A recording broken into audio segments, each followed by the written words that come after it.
एक सवाल ये पूछा गया कि गुज़िश्ता दिनों पीर नसीरुद्दीन नसीर साहिब के जसद खाकी को उनकी वसीयत के मुताबिक दूसरे मकाम पर मुंतकिल किया गया, तो क्या दीन इस्लाम इसकी इजाज़त देता है या नहीं। बिल्कुल, ये सवाल कई लोगों ने पूछा और एक वीडियो भी मेरे पास आई व्हाट्सएप पे कि जिसमें एक मौलाना साहब वहाँ पर तकरीर करते हुए इस अमल के जवाज़ पर कुछ दलाइल दे रहे हैं। बड़ी अजीब व गरीब मंतिक बयान कर रहे हैं कि जी ताबूत भी एक कब्र होता है और ताबूत को मुंतकिल किया गया है, जिस्म को थोड़ी मुंतकिल किया गया, वगैरह। सबसे पहले शरई तौर पर जब एक मय्यत को एक मकाम पर दफन कर दिया गया, उनका मज़ार बना दिया गया, अगर वो खवास में से हैं या आम लोगों की कब्र बना दी गई, तो बिला ज़रूरत शरई उन्हें वहाँ से मुंतकिल करना ये नाजायज़ और हराम काम है। ज़रूरत शरई के अंदर मुख्तलिफ़ सूरतें बनती हैं और वो भी बड़े उलमाए किराम जो उस ज़माने के होते हैं वो तायीन करते हैं कि क्या ये वाक़अतन ज़रूरत शरई है या नहीं, और फिर उसके बाद वो अमल सरअंजाम दिया जाता है। अब जो सवाल किया गया जिस हवाले से, चूँकि गुलड़ा शरीफ अहले सुन्नत का एक बहुत बड़ा आस्ताना है और हमारी मोहब्बतों और अक़ीदतों का मरकज़ है। पीर मेहर अली शाह साहब रहमतुल्लाहि ताला अलैह के अहले सुन्नत पर बड़े एहसानात हैं और ख़त्म नबूवत के हवाले से आपने जो कारनामा सर अंजाम दिया वो हमारा फ़ख्र है और हम खुद हाज़िरी देते हैं और रूहानी फैज़ अल्हम्दुलिल्लाह वहाँ से पाते हैं। लेकिन जब इतने बड़े आस्ताने के बाज़ लोग इस तरह की हरकत करते हैं तो उसकी वजह से एतराज़ पूरी अहले सुन्नत पर होता है। अब पीर नसीरुद्दीन नसीर साहिब ने जो वसीयत फरमाई थी वो वसीयत क्या थी कि मुझे फ़लाँ जगह पर या फ़लाँ के वालिद साहब के पहलू में मेरी तदफीन की जाए। उस वक्त आपको वसीयत पर अमल करना चाहिए था, आपने कहीं और तदफीन कर दी और अब अशरा बीत गया, एक अरसा दराज हो गया, मुद्दत मदीद हो गई, उसके बाद आपको वसीयत याद आई और आपने कब्र कुशाई कर दी। आपने अपने पीर साहब को खुद अजियत पहुंचाई। उनकी वसीयत ये नहीं थी कि मेरी कब्र खोलना और फिर मुझे निकाल कर दूसरे मकाम पर मुंतकिल करना। ये मय्यत को अजियत देने के मुतरादिफ है और बरज़ख जो पर्दे के मामलात हैं उनको खोलने के मुतरादिफ है। तो शरई तौर पर ये जो अमल किया गया ये बिल्कुल नाजायज़ अमल है, हराम अमल है। और ये भी याद रखें कि शरीयत से कोई भी मावरा नहीं है।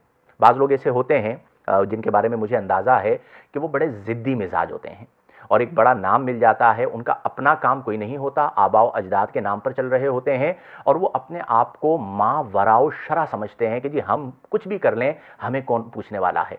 तो ये याद रखें कि जो उलमाए रब्बानीयीन है उनकी ये जिम्मेदारी बनती है कि वो एहकाके हक करें। तो ये जो अमल किया गया ये एक नाजायज़ अमल है और फतवा सबके लिए बराबर होता है, इस्तिस्ना नहीं होता कि किसी आम आदमी के लिए मुफ्ता भी कौल और है, फतवा और है, और आपके लिए चूंकि आप एक बड़े आस्थाने से ताल्लुक़ रखते हैं तो आपके लिए फतवा कुछ और हो जाएगा। अब इस तरह के दरबारी लोग मिल जाते हैं जो तावीलात करते हैं और तावीला, अब जैसे ये बात बयान की गई कि जी ताबूत भी एक कब्र होता है। अब ताबूत को कब्र में रखा जाता है और वो ताबूत भी ज़रूरतन इस्तेमाल होता है।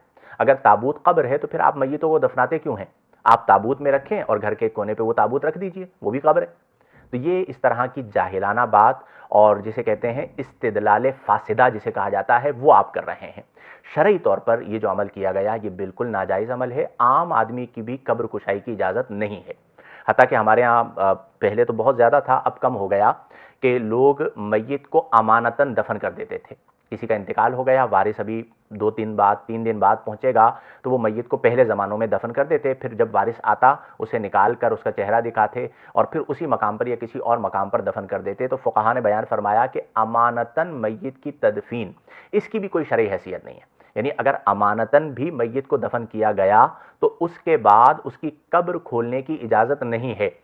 तो वसीयत के मुताबिक कि फ़लाँ जगह पर मुझे दफन किया जाए, ये वसीयत की थी, उस वसीयत की बिना पर कब्र कुशाई ये गैर शरई अमल है, ये ज़रूरत शरअ में से नहीं है, इसकी इजाज़त नहीं है और ये फ़तवा तमाम अफराद के लिए है। और मैं गुजारिश करूँगा कि आज के दौर में तो वैसे ही आप एहतियात करें। हमारे यहाँ आपको पता है अहले सुन्नत व जमात पर बाज़ लोगों की गैर मोहतात हरकतों की वजह से कितने एतराज़ात होते हैं। तो ये हमारा एक मरकज़ है, इसे एक मरकज़ी हैसियत हासिल है, इतना बड़ा नाम है पीर मेहर अली शाह साहब रहमतुल्लाहि ताला अलैह, और वहाँ पर आप इस तरह का गैर शरई काम कर रहे हैं तो इसलिए आप इससे इज्तिनाब बरतें। المختصر لب لباب خلاصہ کلام یہ ہے کہ یہ بالکل غیر شرعی عمل تھا۔ اگر بالفرض کوئی وصیت بھی کر دے، یہاں پر تو یہ وصیت نہیں تھی کہ میری قبر کھود کر اور قبر کشائی کر کے پھر مجھے منتقل کرنا، بالفرض کوئی ایک وصیت بھی کر دے تب بھی اس کی وصیت پر عمل نہیں کیا جائے گا۔ اور ان کی وصیت کیا تھی کہ مجھے فلاں جگہ پر والد صاحب کے پہلو میں جو ہے وہ سپرد خاک کیا جائے، اس وقت وصیت پر عمل کر دیتے فبیہا، نہیں کیا اور اتنے سالوں کے بعد آپ نے قبر کو کھولا تو یہ آپ نے غیر شرعی کام کیا۔ جو جو اس میں ملوث تھے ان پر توبہ واجب ہے، اور اس طرح کی چیزوں سے اجتناب برتیں۔ کل اللہ کی بارگاہ میں ہم سب نے جواب دہ ہونا ہے۔ جب تک حکم شرع کا ہمیں پاس نہیں ہوگا تو یہ یاد رکھیں کہ پھر دنیا بھی برباد ہو سکتی ہے اور آخرت بھی برباد ہو سکتی ہے۔ جو ورثاء ہیں ان کی بہت بڑی ذمہ داری بنتی ہے، انہیں خود روکنا چاہیے تھا، منع کرنا چاہیے تھا کہ ہم اپنے والد صاحب کی قبر نہیں کھودنے دیں گے، قبر کشائی نہیں کرنے دیں گے، اور اس راز کو، اس برزخ کو جسے پردہ کہا جاتا ہے، افشا نہیں کیا جائے گا، نہ کرنے دیا جائے گا۔ لیکن افسوسناک بات یہ ہے کہ یہ کیا گیا، اور اب اس پر اعتراضات آنا شروع ہو گئے ہیں۔ لوگوں نے کہنا شروع کر دیا کہ دیکھیں جی یہ بریلویوں کی حرکتیں دیکھیں، یہ کیا کر رہے ہیں، اب انہیں کیا جواب دیا جائے گا۔ لہذا ہم اس عمل کی وضاحت نہیں کریں گے کہ ہمارے لوگوں نے کیا ہے تو اب ہم اس کی تعویلات کرنا شروع کر دیں جیسا کہ ایک دو فرد نے کیا۔ ہم یہ کہیں گے کہ اگرچہ انہوں نے کیا، اگرچہ ہمارا آستانہ ہے، اگرچہ ہمارے اکابرین یہاں پر مدفون ہیں، ان کے مزارات ہیں، اس کے باوجود یہ جو عمل کیا گیا ہے یہ غیر شرعی عمل ہے، اس کا دین کے ساتھ، اسلام کے ساتھ اور اہل سنت کے ساتھ کوئی تعلق نہیں ہے۔ حکم شرع سب کے لیے برابر ہے، کوئی استثناء نہیں ہے اس بنا پر کہ کوئی بڑا آدمی ہے تو اس کے لیے الگ حکم بیان کر دیا جائے، عام آدمی ہے تو اس کے لیے الگ حکم بیان کر دیا جائے۔ بلا ضرورت شرعی قبر کشائی کی اجازت نہیں ہے۔ یہ حکم تمام لوگوں کے لیے ہے، عوام کے لیے بھی ہے، خواص کے لیے بھی ہے، عام قبروں کے لیے بھی ہے اور مزارات کے لیے بھی ہے۔ اللہ تعالی ہمیں عقل سلیم عطا فرمائے اور پاس شرع عطا فرمائے، احساس آخرت عطا فرمائے، فکر آخرت عطا فرمائے، اور قرآن و سنت کے مطابق زندگیاں بسر کرنے کی توفیق عطا فرمائے۔ آمین بجاہ النبی الامین، وآخر دعوانا ان الحمد للہ رب العالمین۔